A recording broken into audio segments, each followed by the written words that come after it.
சிந்து பைரவி சீரியல்ல அடுத்து வர எபிசோட்ல என்ன மாதிரியான ட்விஸ்ட் எல்லாம் இருக்க போகுதுங்கிறத இந்த வீடியோவில் பார்க்கலாம்.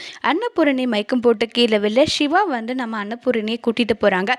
சிவா போயிட்டு அன்னபூரணிக்கு என்னாச்சுன்னு சொல்லிட்டு எல்லாம் செக் பண்றாங்க. அப்போ வந்து நம்ம சிவாவுக்கு எல்லா உண்மையும் தெரிய வருது. அன்னபூரணியோட பிரெயினில் வந்து பிளாக்காக இருக்கிற விஷயம் எல்லாமே சிவா கண்டுபிடிக்கிறாங்க.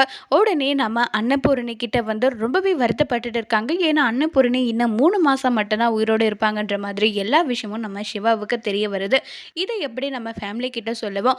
அன்னபூரணி பிரியமாக்கு இப்படி ஒரு நிலைமையான்னு சொல்லிட்டு சிவா கதறி அழுதுட்டு இருக்காங்க. அந்த நேரம் பார்த்து சிந்து அங்கே போகிறாங்க.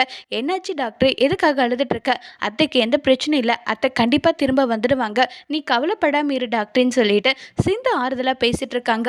என்னால் வந்து கண்ட்ரோல் பண்ண முடியல சிந்து, அம்மாவுக்கு இப்படி ஒரு நிலைமையான்னு சொல்லி கதறி அழுறாங்க சிவா.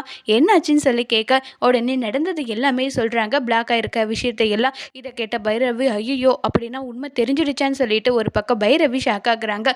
சிந்துவுக்கும் ஷாக்கிங்காக இருக்குது. இங்கே பாரு, கடவுளை மிஞ்சின டாக்டர் கிடையாது, நம்ம வேண்டுதல் செஞ்சால் கண்டிப்பாக அத்தையை வந்து குணப்படுத்திடலாம். நீங்கள் ஆப்ரேஷன் பண்ணுறது ஏதாவது ப்ரொசீஜர் இருந்தால் அதை பண்ண சொல்லுங்கள், நம்ம வேண்டுதல் பண்ணிடலான்னு சொல்லிட்டு சிந்துவும் பைரவி முடிவு பண்ணுறாங்க.